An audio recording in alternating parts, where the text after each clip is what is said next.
السلام علیکم ورحمۃ اللہ وبرکاتہ۔ ان الحمد للہ نحمده ونستعینه ونستغفره ونعوذ باللہ من شرور انفسنا وسیئات اعمالنا، من يهده اللہ فلا مضل له ومن يضلل فلا هادي له، أشهد أن لا إله إلا الله وأشهد أن محمدا عبده ورسوله، أما بعد فإن خير الحديث كتاب الله وخير الهدي هدي محمد صلى الله عليه وسلم، وشر الأمور محدثاتها وَكُلَّ مُحْدَثَةٍ بِدْعَةٍ وَكُلَّ بِدْعَةٍ ضَلَالَةٍ وَكُلَّ ضَلَالَةٍ فِي النَّارِ۔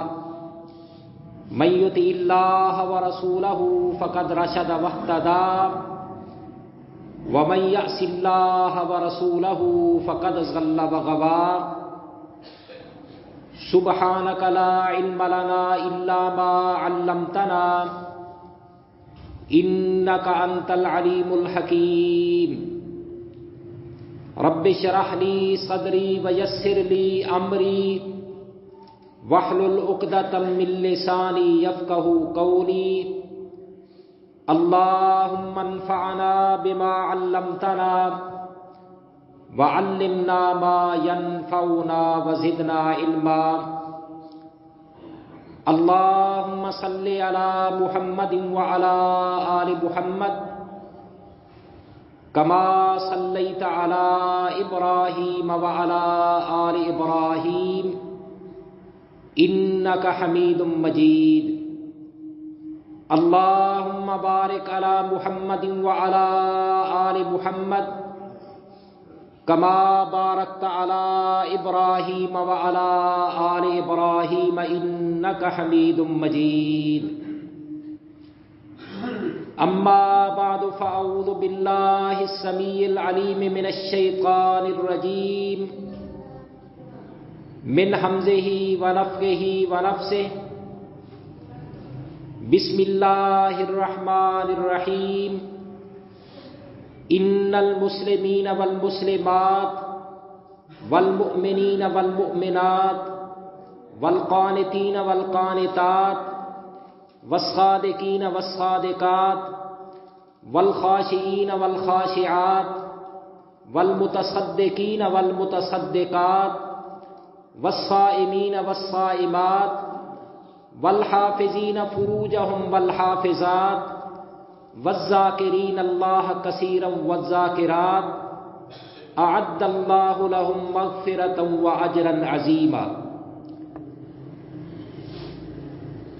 واخرج البخاری فی صحیحہ عن ابی ہریرہ رضی اللہ تعالی عنہ انہ قال قال رسول اللہ صلی اللہ علیہ وسلم کلمتان خفیفتان علی اللسان ثقیلتان حبیبتان الی الرحمن،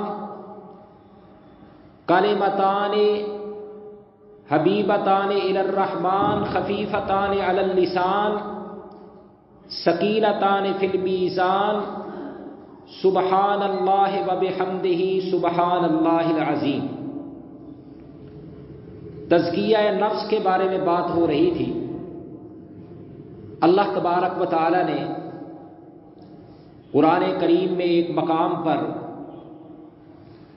8 قسمیں اٹھا کر اس چیز کو ثابت کیا ہے کہ وہ شخص کامیاب ہوگا جو اپنے آپ کا تزکیہ کر لے۔ فرمایا کہ والشمس وضحاہا والقمر اذا تلاہا والنہار اذا جلاہا واللیل اذا یغشاہا والسماء وما بناہا والارض وما طحاہا ونفس وما سواہا فألہمہا فجورہا وتقواہا قد افلح من زکاہا وقد خاب من دساہا۔ اللہ تبارک و تعالی نے فرمایا کہ والشمس وضحاہا، مجھے سورج کی قسم، سورج کی روشنی کی قسم، والقمر اذا تلاہا، اور فرمایا کہ مجھے چاند کی قسم جو سورج کے بعد آتا ہے، والنہار اذا جلاہا، فرمایا کہ مجھے دن کی قسم جب دن کی روشنی چھا جاتی ہے، واللیل اذا یغشاہا، اور مجھے رات کی قسم جب رات کا اندھیرا دن کے اجالے کو ڈھانپ لیتا ہے، والسماء وما بناہا، فرمایا کہ مجھے آسمان کی قسم، آسمان کو بنانے کی قسم، مجھے زمین کی قسم اور زمین کو بچھانے کی قسم، ونفس وما سواہا، اور مجھے اپنی مخلوق میں سے انسان کی قسم اور انسان کو برابر برابر ٹھیک ٹھاک بنانے کی قسم۔ آگے اللہ تبارک و تعالیٰ نے 8 قسمیں اٹھا کر کیا ثابت کیا؟ فرمایا کہ قد افلح من زکاہا وقد خاب من دساہا، یقیناً وہ شخص کامیاب ہو گیا، فلاح پا گیا جس نے اپنے آپ کا تزکیہ کر لیا، اور جس شخص نے اپنے دل کو سیاہی میں ڈبو دیا، گناہوں میں ڈبو دیا، اللہ تعالیٰ نے فرمایا کہ وہ ناکام ہو گیا۔ تو اس طرح تزکیہ نفس کی اہمیت ہے۔ تزکیہ نفس کی اہمیت کا اندازہ آپ اس بات سے لگائیں کہ اللہ تبارک و تعالیٰ نے جب آپ اپنے آخری نبی کو اس دنیا میں مبعوث فرمایا تو اللہ تعالیٰ نے فرمایا کہ ہم نے اپنے آخری نبی کی بعثت کے 4 مقاصد ہم نے بنائے۔ 4 مقاصد کے لیے ہم نے اپنے آخری نبی کو بھیجا، اور ان میں سے ایک کام ان کا تھا تزکیہ نفس۔ 4 کام کرنے کے لیے ہم نے ان کو بھیجا۔ لقد من اللہ علی المؤمنین اذ بعث فیہم رسولا من انفسہم، فرمایا کہ اللہ نے مومنوں پر احسان کیا کہ ایک رسول ان کے نفسوں میں سے بھیج دیا۔ اس کے کام کیا ہے؟ یعلمہم الکتاب والحکمہ، پہلا کام یہ ہے کہ وہ انہیں کتاب کی تعلیم دیتا ہے۔ یتلو علیہم، لقد من اللہ علی المؤمنین اذ بعث فیہم رسولا من انفسہم یتلو علیہم آیاتہ، پہلا کام اس کا یہ ہے کہ وہ میری آیات کی، میرے قرآن کی تلاوت کرتا ہے۔ وَيُعَلِّمُهُمُ الْكِتَابَ، اور اسی طرح وَيُزَكِّيهِمْ، اور اپنی امت کے لوگوں کا تزکیہ کرتا ہے، تزکیہ نفوس کرتا ہے۔ وَيُعَلِّمُهُمُ الْكِتَابَ وَالْحِكْمَةَ، تیسرا کام یہ ہے کہ کتاب اللہ کی، قرآن مجید کی تعلیم دیتا ہے۔ اور چوتھا کام یہ ہے کہ حکمت کی، حکمت سے مراد اللہ تبارک و تعالیٰ کی شریعت، چاہے وہ قرآن کی صورت میں ہو، چاہے نبی علیہ الصلاۃ والسلام کی احادیث کی صورت میں ہو۔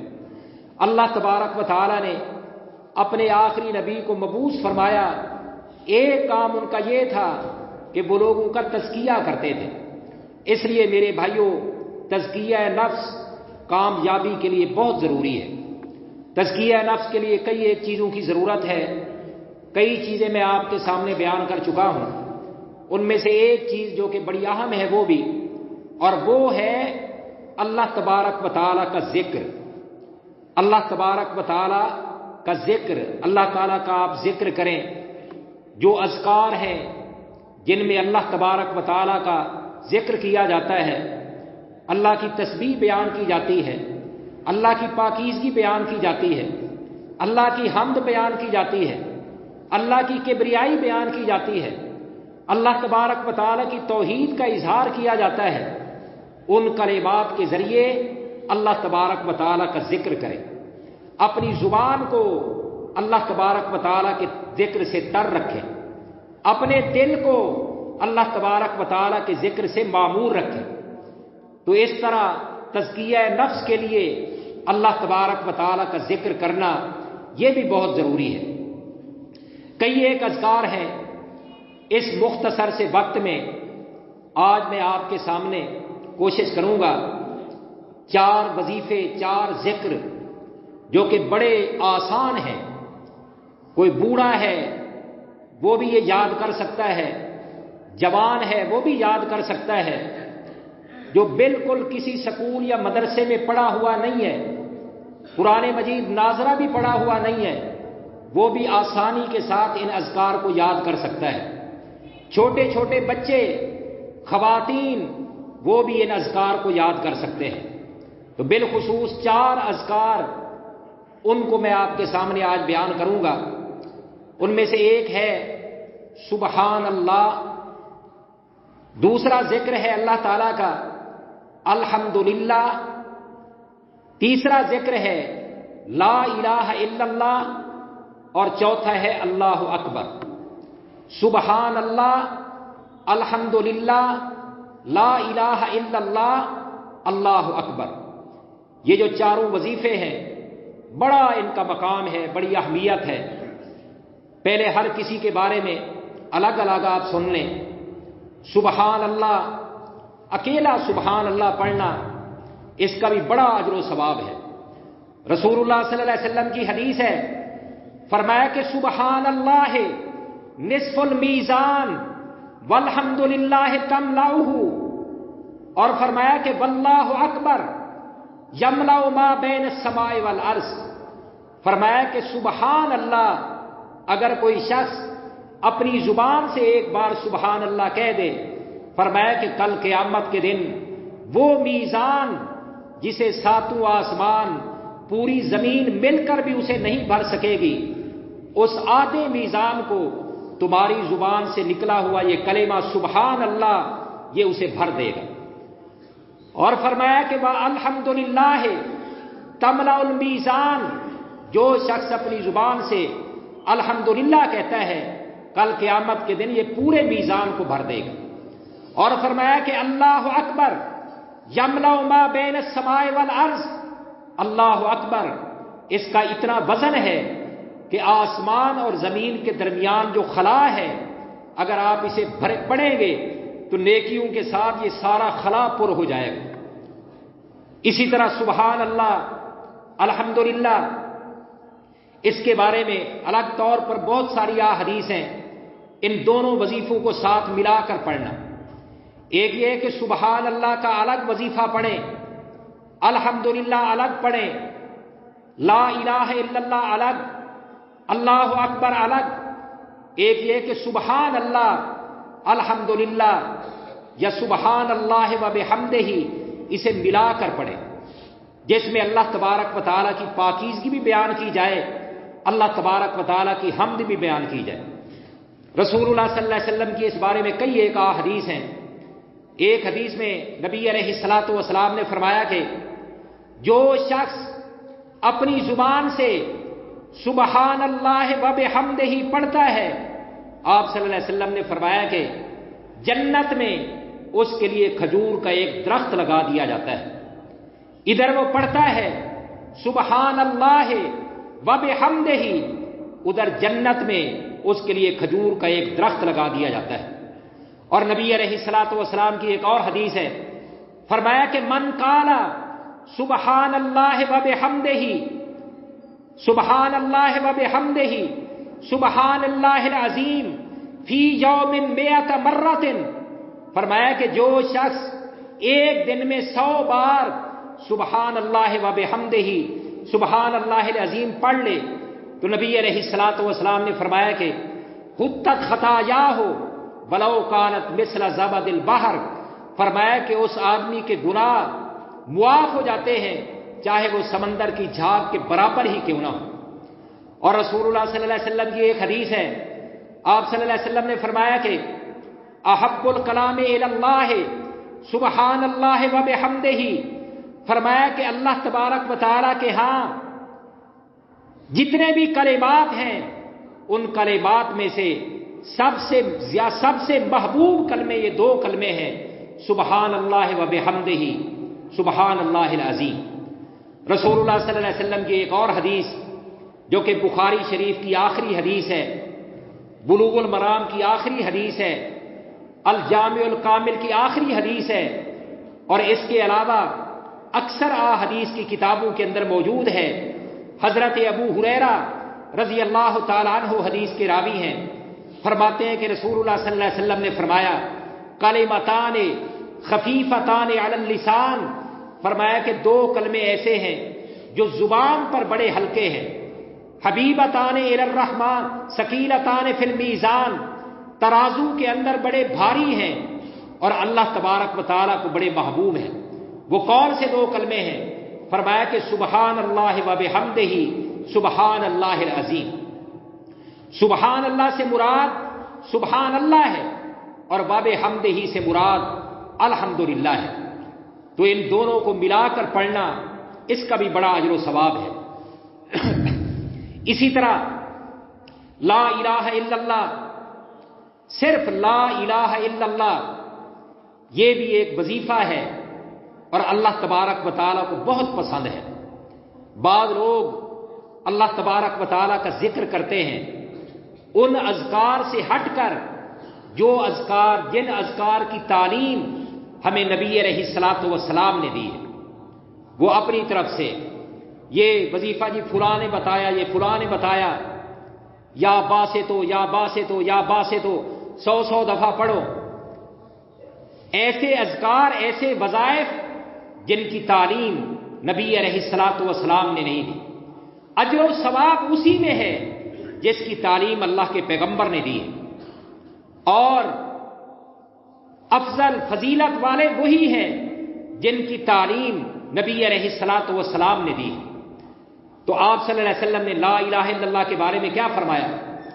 بعض لوگ اللہ کا ذکر کرتے ہیں، صرف اللہ اللہ پڑھتے ہیں، بس اللہ اللہ اللہ اللہ، اس انداز میں نبی علیہ الصلوۃ والسلام نے آپ حدیث اٹھا کر دیکھ لیں، کوئی ایسا وظیفہ نہیں بتلایا جس کے اندر صرف لفظ اللہ ہو۔ لفظ اللہ یہ کوئی وظیفہ نہیں۔ ہاں، جب اللہ کے ساتھ آپ اللہ سبحان اللہ کہیں گے پھر وظیفہ بنے گا۔ لفظ اللہ کے ساتھ لا الہ الا اللہ کہیں گے پھر یہ وظیفہ بنے گا، پھر یہ ذکر بنے گا۔ لفظ اللہ کے ساتھ الحمدللہ پڑھیں گے پھر یہ وظیفہ بنے گا۔ لفظ اللہ کے ساتھ اللہ اکبر کہیں گے پھر یہ وظیفہ بنے گا۔ لفظ اللہ کے ساتھ لا حول ولا قوت الا باللہ یہ پڑھیں گے تو پھر یہ وظیفہ بنے گا۔ رسول اللہ صلی اللہ علیہ وسلم کی حدیث ہے، فرمایا کہ افضل الذکر لا الہ الا اللہ وافضل الدعاء الحمدللہ، فرمایا کہ سب سے افضل ذکر اللہ تبارک و تعالیٰ کے ہاں لا الہ الا اللہ ہے، کہ آپ لا الہ الا اللہ پڑھا کریں۔ اور فرمایا کہ دعاؤں میں سے اللہ تبارک و تعالیٰ کے ہاں سب سے پسندیدہ دعا الحمدللہ ہے۔ حضرت موسیٰ علیہ السلام کے بارے میں آتا ہے، انہوں نے اللہ تبارک و تعالیٰ سے سوال کیا کہ یا اللہ مجھے کوئی ایسا ذکر بتلائیے جس کے ساتھ میں آپ کا ذکر کروں۔ اللہ تبارک و تعالیٰ نے فرمایا کہ لا الہ الا اللہ پڑھا کرو۔ لا الہ الا اللہ جس کا معنی یہ ہے کہ اللہ کے علاوہ کوئی بھی عبادت کے لائق نہیں۔ موسیٰ علیہ السلام نے فرمایا کہ یا اللہ یہ تو میں پڑھتا ہی ہوں، میرا ایمان ہے، میرا عقیدہ ہے کہ یا اللہ تیرے علاوہ عبادت کے لائق کوئی نہیں، اس سے ہٹ کر مجھے کوئی وظیفہ بتلایا جائے۔ اللہ تبارک و تعالیٰ نے فرمایا کہ لا الہ الا اللہ یہ ایک ایسا ذکر ہے، فرمایا کہ کل قیامت کے دن جب اسے میزان میں رکھا جائے گا تو فرمایا کہ ساتوں آسمان اور پوری زمین، فرمایا کہ اس سے بھی یہ بھاری ہوگا۔ اسی طرح اللہ اکبر، اس کی بھی بڑی فضیلت ہے، بڑا مقام ہے، بلکہ آپ دیکھ لیں نماز کے اندر مختلف مقامات پر اللہ اکبر یہ نماز کے اندر رکھ دیا گیا ہے۔ ہم نماز کی ابتدا کرتے ہیں اللہ اکبر کہتے ہیں، رکوع میں جاتے ہیں اللہ اکبر کہتے ہیں، سجدے میں جاتے ہیں اللہ اکبر کہتے ہیں، سجدے سے سر اٹھاتے ہیں اللہ اکبر کہتے ہیں۔ اور اللہ کے پیغمبر نے فرمایا کہ جب تم کسی ٹیلے پہ، کسی پہاڑ پہ، کسی جو ہے نا وہ اوپر والی جگہ پہ چڑھنے کا ارادہ کرو، سیڑھیاں چڑھو، تو فرمایا کہ اللہ اکبر پڑھو۔ ہم اذان کہتے ہیں، اذان سنتے ہیں، اس کے اندر آپ دیکھ لیں کہ کتنی بار اللہ اکبر کا لفظ آیا ہے۔ یہ بھی اللہ تبارک و تعالیٰ کو بڑا محبوب ہے۔ تو یہ بالخصوص یہ چاروں وظیفے، سبحان اللہ، الحمدللہ، لا الہ الا اللہ، اللہ اکبر، اس کا بہت زیادہ اہتمام کیا کریں، الگ الگ بھی اور ان چاروں کو ملا کر بھی اس کا اہتمام کیا کریں۔ رسول اللہ صلی اللہ علیہ وسلم کی اس بارے میں کئی ایک احادیث ہیں۔ ایک حدیث میں نبی علیہ الصلوۃ والسلام نے فرمایا کہ صحیح حدیث ہے مسلم شریف کی، فرمایا کہ افضل الکلام بعد القرآن اربعۃ، فرمایا کہ قرآن کے بعد سب سے جو افضل کلام ہے اللہ تبارک و تعالیٰ کے ہاں، فرمایا کہ وہ 4 کلمات ہیں۔ کون سے 4 کلمات؟ سبحان اللہ والحمد للہ ولا الہ الا اللہ واللہ اکبر۔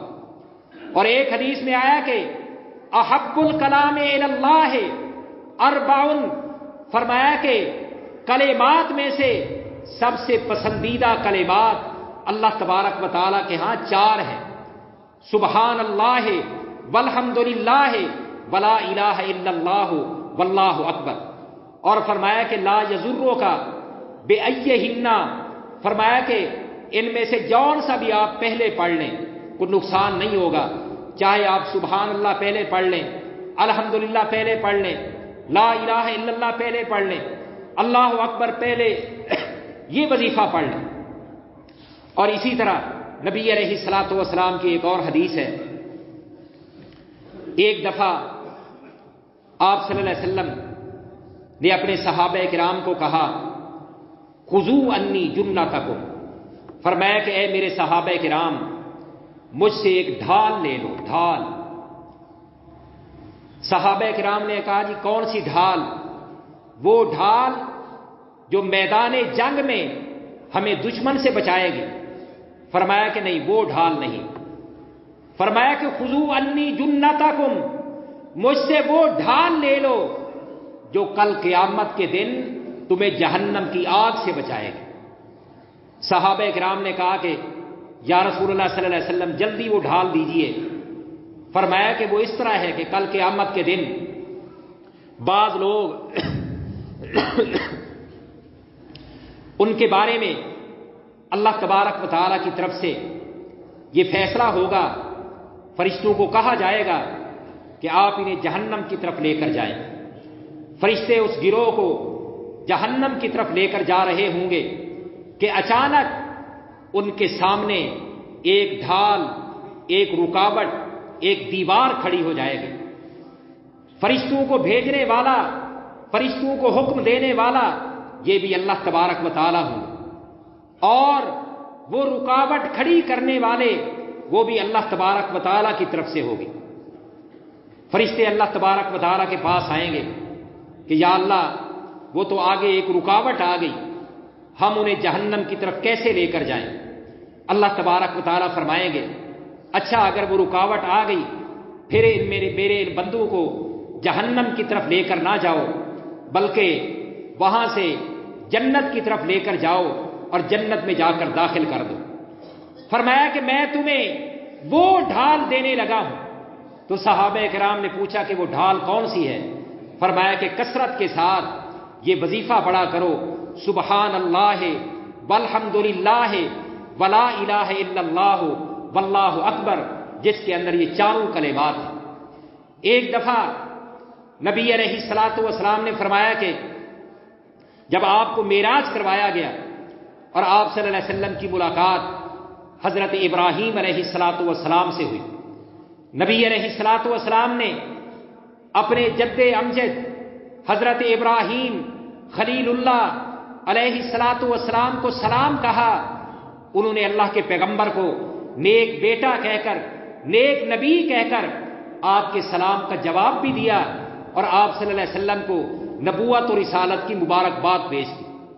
بیٹے بیٹھ جائے، بیٹھ جائے، آگے ادھر۔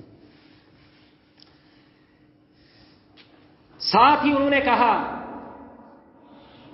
اے محمد صلی اللہ علیہ وسلم، جب واپس زمین پر جاؤ، فرمایا کہ اپنی امت کے لوگوں کو میری طرف سے سلام پیش کرنا، اور ساتھ انہیں میرا ایک پیغام بھی دینا۔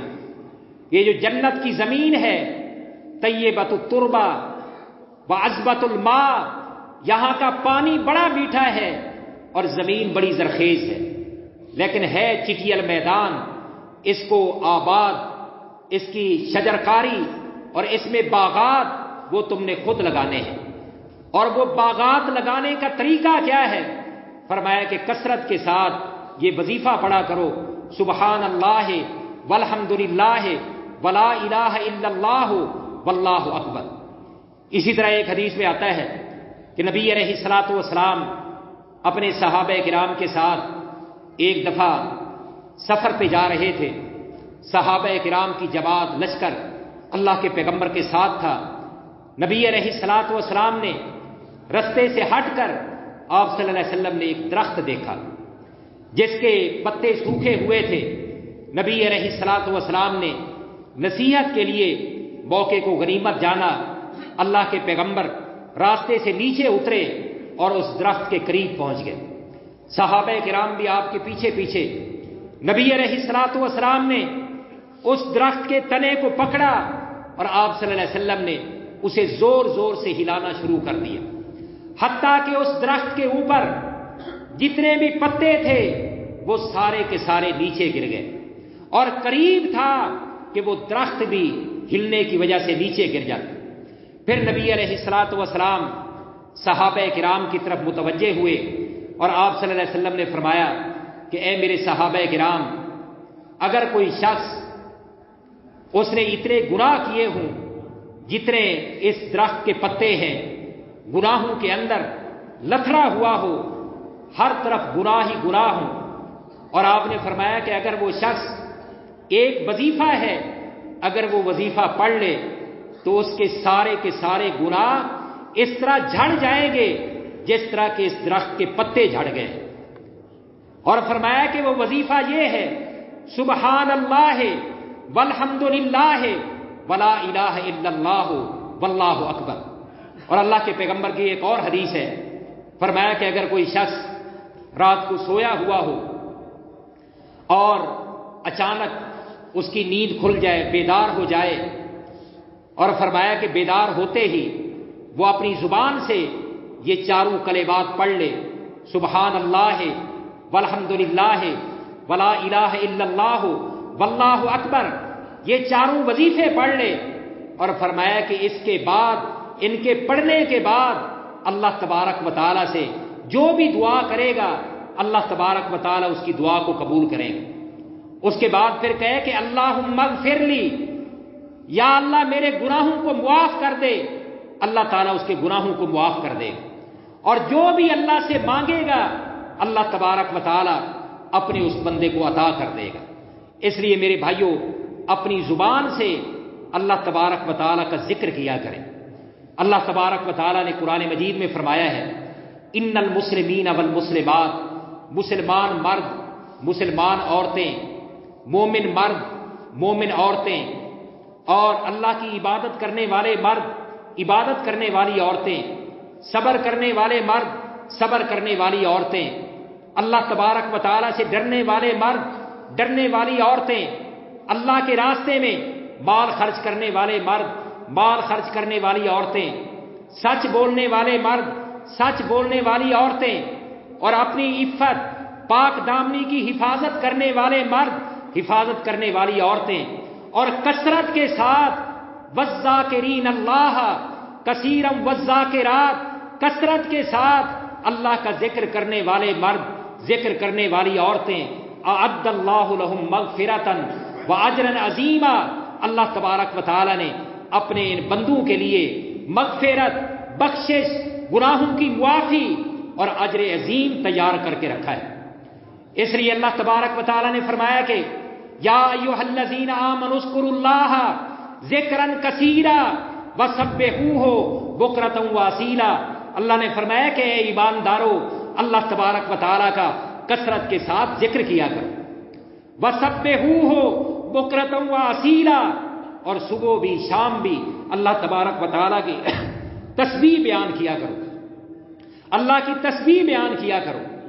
اور مقام پہ اللہ تبارک و تعالیٰ نے فرمایا کہ تسبح لہ السماوات السبع والارض، فرمایا کہ ومن فیہن، ساتوں آسمان، پوری زمین اور جو کچھ ان ساتوں آسمانوں میں اور زمین پر ہے، یہ سب کے سب اللہ تبارک و تعالیٰ کی تسبیح بیان کرتے ہیں۔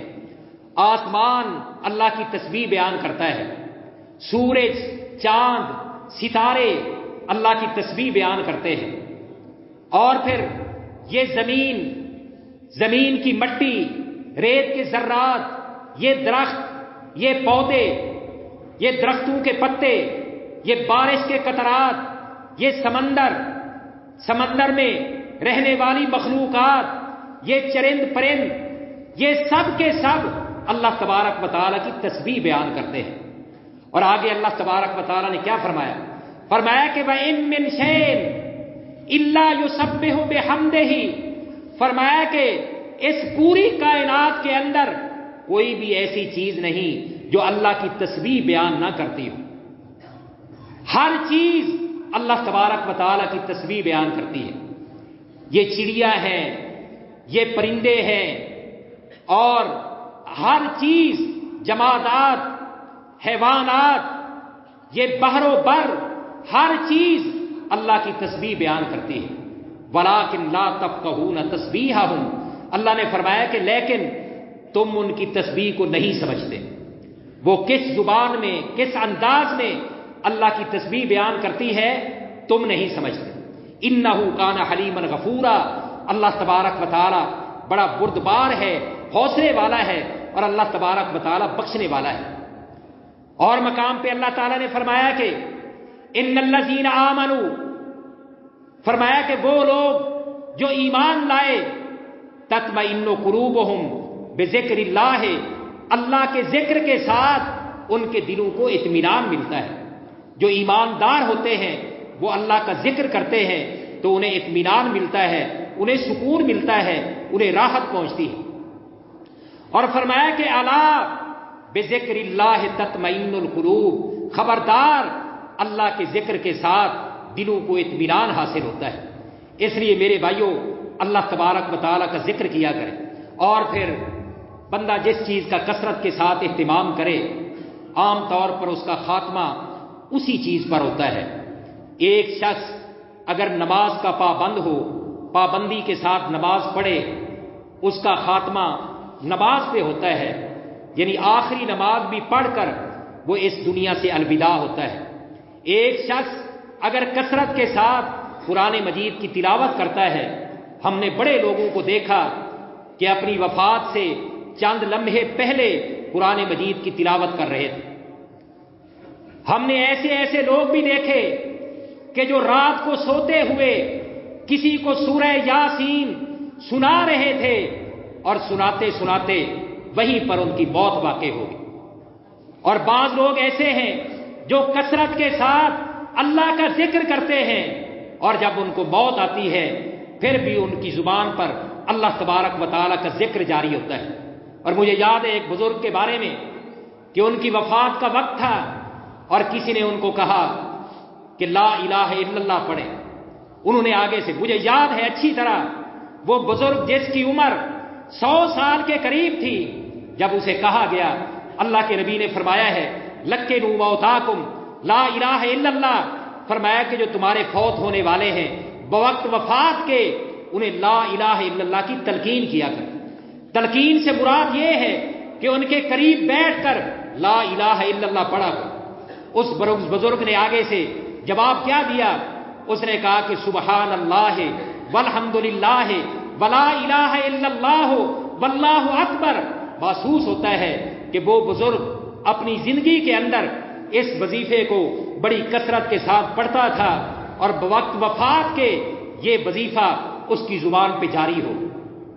اور بعض لوگوں کو دیکھا جن کا معمول یہ ہے کہ وہ اپنی زبان کے ساتھ کثرت کے ساتھ گالیاں نکالتے ہیں، اللہ کا ذکر کثرت کے ساتھ نہیں کرتے، بات بات پہ گالیاں نکالتے ہیں، گھر میں داخل ہوئے بیوی کو گالیاں، بھائی کو گالیاں، اولاد کو گالیاں، دوست احباب کو گالیاں، حقیقتاً گالیاں، مذاق میں گالیاں بہت زیادہ نکالتے ہیں۔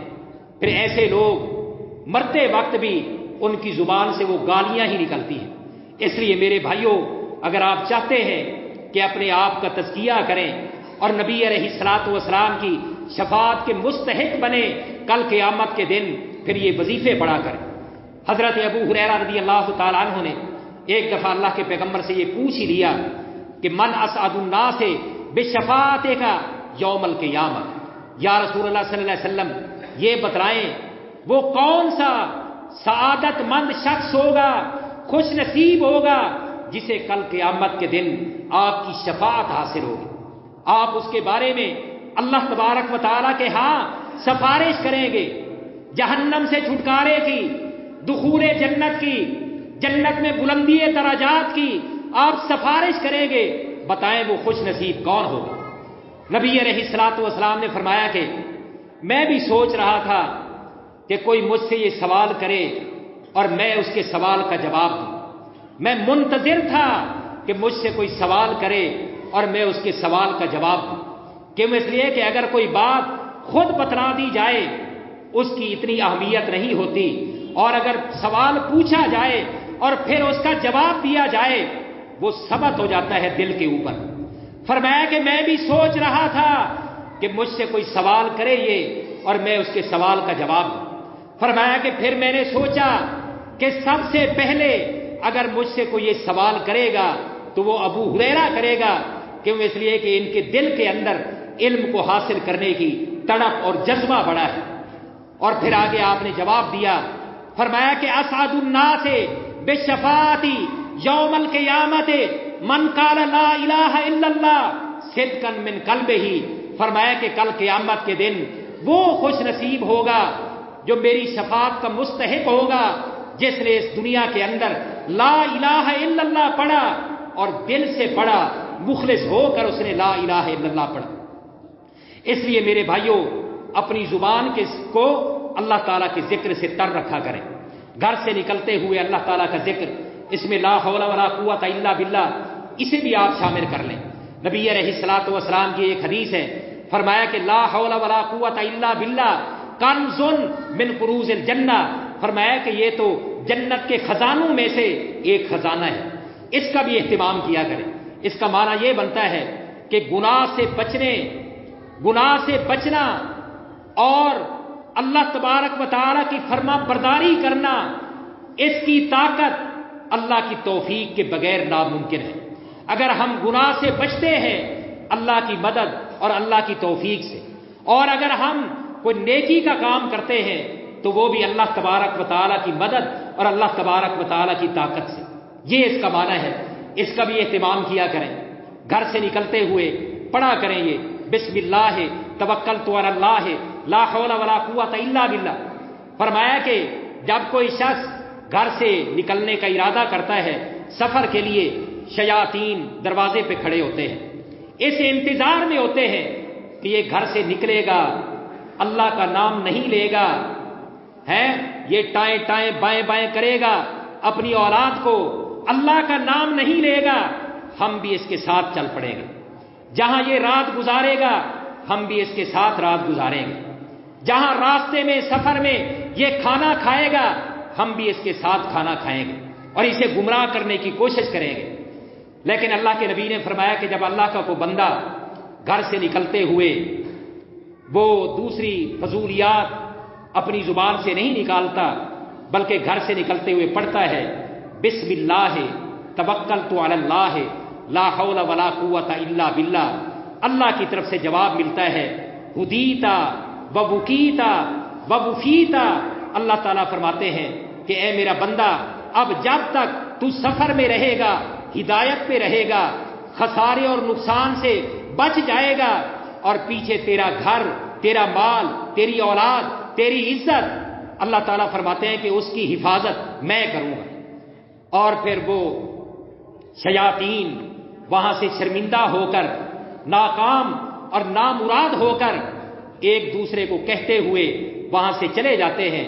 وہ کہتے ہیں کہ اس بندے کا ہم کیا بگاڑ سکتے ہیں جس کی ہدایت کا ذمہ اور جسے بچانے کا ذمہ اور خسارے سے بچانے کا ذمہ، راہ ہدایت پہ چلانے کا ذمہ اللہ نے اٹھا لیا ہے، ہم اس بندے کا کیا بگاڑ سکتے ہیں۔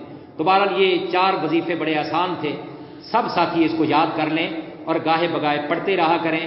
رات کو جب آنکھ کھلے پڑھ لیا کریں، سبحان اللہ والحمد للہ ولا الہ الا اللہ واللہ اکبر۔ تو تزکیہ نفس کے لیے اس سے آپ کے دل کا زنگ بھی دور ہوگا۔ ان وظائف کے ساتھ اگر کبھی بھی آپ کی آنکھ سے آنسو کا ایک قطرہ بھی گر گیا تو جہنم کی آگ کو بجھا دے گا۔ اگر یہ وظیفہ پڑھتے ہوئے، لا الہ الا اللہ کہتے ہوئے آپ کی آنکھوں